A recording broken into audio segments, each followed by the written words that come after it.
Bravo, magnifique. Hallucinant, ce film est juste hallucinant, j'en croyais pas mes yeux ni mes oreilles, tellement ce film est nul. Après avoir visionné ce film, je suis allé voir pas mal et lire pas mal de critiques, sur internet notamment, et je dois dire que je pense que je n'ai pas vu le même film. À mon avis, ma salle de cinéma, enfin mon cinéma de quartier complote contre moi, et à chaque fois que j'y vais, il me diffuse un autre film, un autre montage, ou je sais pas quoi, un film nul, pour que j'aille faire des critiques et dire que c'est de la merde. Comme ça, je vais voir que des films de merde et je vais dire que tout est de la merde, et finalement, les gens vont se dire, oula, lui c'est un haineux de base, et il fait que critiquer et détester les films. Mais non, je vous assure, j'aime le cinéma, j'ai des dizaines de DVD et de Blu-ray, j'aime les films, j'ai pas que des films élitistes, loin de là, j'ai énormément de films grand public, mais des bons films grand public, des très bons films. Et donc je ne suis pas du tout un haineux de base du cinéma ou des films, et je critique pas gratuitement. Mais une chose est sûre, ce film ne va pas se retrouver dans ma vidéothèque. Donc aujourd'hui, vous l'avez compris, on va parler de The Predator. Bon, on va commencer par les points positifs, parce qu'en cherchant bien, on arrive toujours à en trouver. Et donc le premier point positif, c'est que le film est réalisé par Shane Black. Et Shane Black est notamment connu pour avoir scénarisé pas mal de films d'action des années 80-90, comme L'Arme Fatale, comme Last Action Hero, un très très bon film, également Le Dernier Samaritain. Il a également réalisé des films dans les années 2000-2010, des films intéressants comme Kiss Kiss Bang Bang ou Iron Man 3, bon ça c'est plus un Marvel machin et compagnie, mais bon c'est quand même de lui, et également dernièrement The Nice Guys, que je n'ai pas vu, mais dont j'ai entendu beaucoup de bien. Mais l'intérêt de Shane Black, en tout cas pour moi, c'est que il a scénarisé un de mes films d'action des années 80-90 préférés, à savoir Au revoir à jamais. Bon, c'est pas le film parfait, évidemment, j'en ai bien conscience, mais vraiment j'adore ce film. Donc j'étais plutôt enthousiaste à aller voir The Predator, vu qu'il était réalisé donc par ce fameux Shane Black. Mais j'avais quand même déjà des petits doutes et des petites craintes, surtout par rapport à la bande-annonce, qui m'avait pas du tout, quant à elle, donné envie d'aller le voir. Donc quels autres points positifs j'ai noté? J'ai noté notamment la performance de l'actrice Olivia Munn, qui joue le docteur Beckett, je crois, ou Brackett, je crois, oui, dans le film, et qui est pour moi la révélation du film. Cette actrice, elle a fait plusieurs rôles dans des séries, dans des films, plutôt des second rôles, et je l'avais jamais remarqué jusque-là. Et là, j'avoue que je trouve qu'elle crève bien l'écran, même si son personnage n'est pas génialissime, ça c'est sûr. Elle, je trouve qu'elle s'en sort plutôt bien. Il y a aussi Trevant Rhodes, donc qui joue qui joue très bien le rôle de Nebraska Williams, qui est le personnage finalement le plus consistant du film.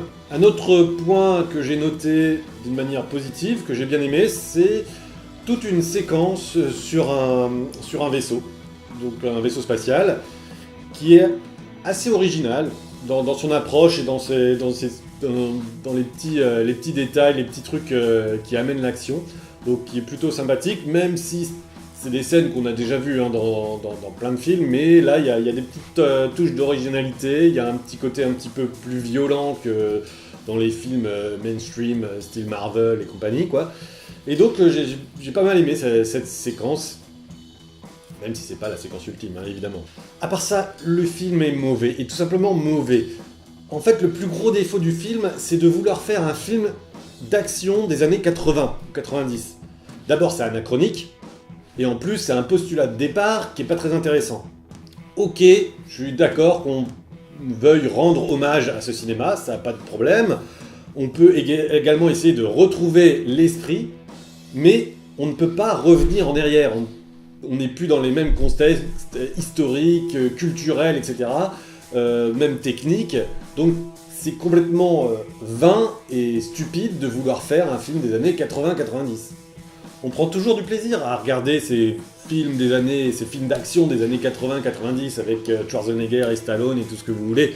Mais il faut bien comprendre que quand on les visionne, on se met alors plus ou moins consciemment, on prend en compte le contexte de ces films, le contexte où ils ont été réalisés et où ils ont été projetés, et le contexte culturel, technologique, sociétal, tout ce que vous voulez.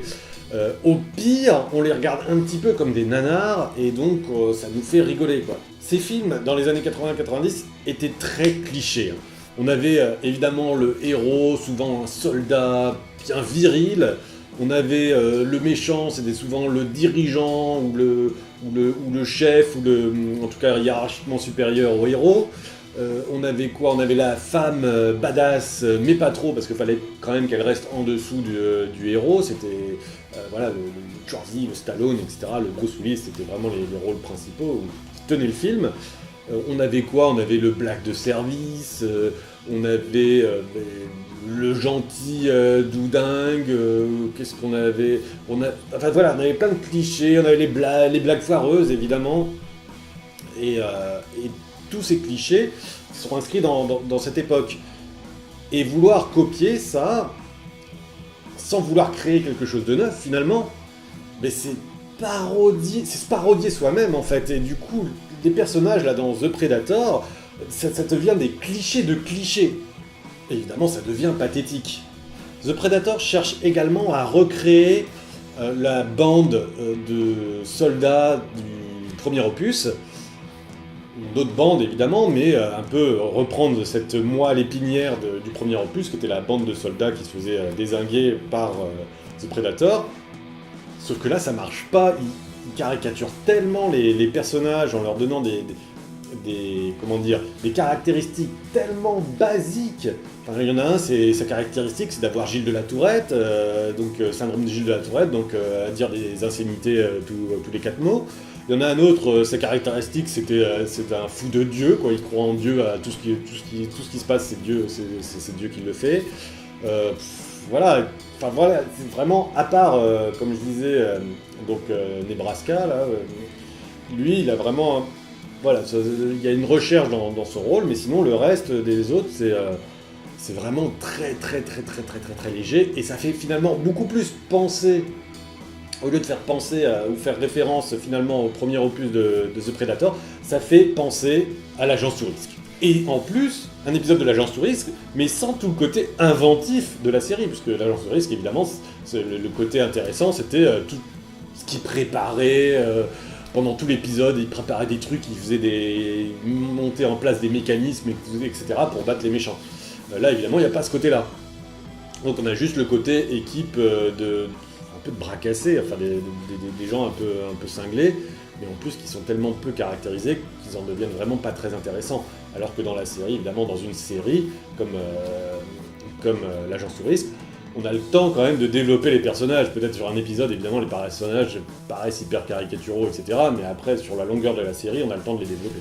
Tandis que là, évidemment, sur un film, on n'a pas le temps de les développer énormément. Donc si on les caractérise pas bien, eh ben, ça reste très basique comme personnage. Et du coup, c'est pas très intéressant. Un autre défaut aussi, c'est le héros, celui qui remplace finalement Schwarzenegger, qui n'a pas du tout le charisme de Schwarzenegger, plutôt le charisme d'une plante verte, et ce qui est très dommage, parce que justement il faut compenser le fait que les personnages ne soient pas bien caractérisés.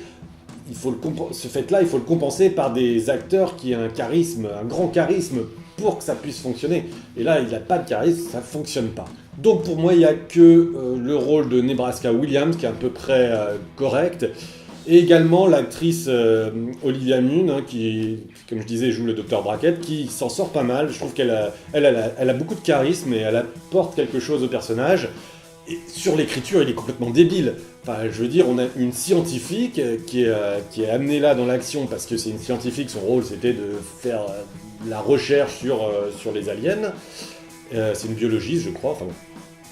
Et d'un seul coup, hop, elle prend une arme et puis elle se met à poursuivre l'alien et à faire des parcours du combattant en poursuivant l'alien. Elle arrive à poursuivre le Predator et elle manque peu finalement de le neutraliser en sautant sur un bus.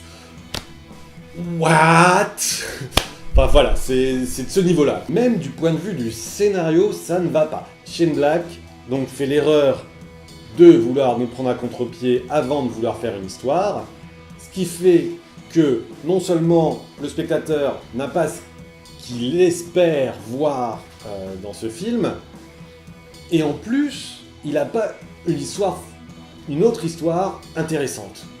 Du coup, il y a une sorte de double frustration à regarder ce film. Ce qui est marrant, c'est que Shane Black avoue lui-même son parti pris malheureux dans le film, car dans le film, il y a le Big Predator qui dit une phrase à un moment qui est pour moi la résonance de ce problème, et qui est comme... Enfin, j'ai l'impression d'entendre Shane Black parler à la place du Predator, et le Predator dit « Je me suis bien amusé à vous regarder vous entretuer entre humains ». Et j'ai vraiment l'impression que c'est Shane Black qui dit « Je me suis bien amusé à prendre le contre-pied de ce que vous attendiez en tant que spectateur ». Et ça c'est pathétique, c'est triste, c'est pas vouloir créer une histoire, c'est vouloir simplement prendre le contre-pied des gens. Il y a beaucoup de réalisateurs qui ont fait ça et je trouve ça complètement stupide. Un autre problème, c'est encore un problème très récurrent dans le cinéma moderne, c'est la recherche de surenchère. On ne cherche pas à faire un film, une suite, ou on ne cherche pas à créer une histoire. Encore une fois, au lieu d'aller sur les basiques de ce qu'est un film, eh bien on va sur autre chose, sur un détail, c'est-à-dire la surenchère dans les effets spéciaux, dans les méchants sont plus méchants, les méchants sont plus grands, sont plus gros, sont plus ceci, sont plus cela. Ça ne fait pas une histoire, c'est juste la dictature du Monsieur Plus, et c'est pas intéressant. Donc The Predator n'y échappe pas, et on a le droit au Predator, le super gros Predator, encore plus balèze, qui est plus grand, plus fort, plus ce que tu veux, plus méchant, plus agressif, plus ceci, plus cela. En plus, bonus, on a le droit à des chiens Predator maintenant. Waouh, on n'attendait que ça. Et le pire dans tout ça, c'est que ces chiens Predator, eh bien vous savez quoi, ils ne servent à rien. La scène où ils apparaissent, ils ne font rien. Ils n'attaquent pas, ils n'agressent pas, ils ne font rien. Ils attendent juste de se faire dézinguer par les gentils. What the fuck? Alors si, attendez, le pire dans tout ça, c'est qu'il y a un des chiens qui survit.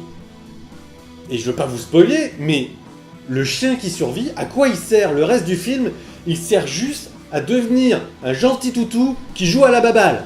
What the fuck? Bon, il y a encore plein de choses à dire tellement il y a de mauvais choix et de mauvaises idées dans ce film, mais ça ferait une vidéo trop longue et j'ai pas envie non plus de spoiler.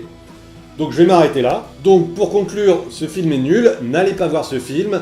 Je n'espère qu'une chose, c'est que ça signe pas la fin de carrière de Shane Black qui est capable de faire beaucoup mieux que ça. Ce que je vous propose, c'est de pas aller voir le film et plutôt d'aller voir, je sais pas, justement, peut-être le film sur l'agence touriste, qui était quand même beaucoup plus sympathique que ce film-là, et beaucoup plus drôle. Même si c'est pas finalement le même genre, mais il y a quand même l'idée de l'équipe de soldats de bras cassés, de machin truc. Sur ce, je vous dis à bientôt, et bon film.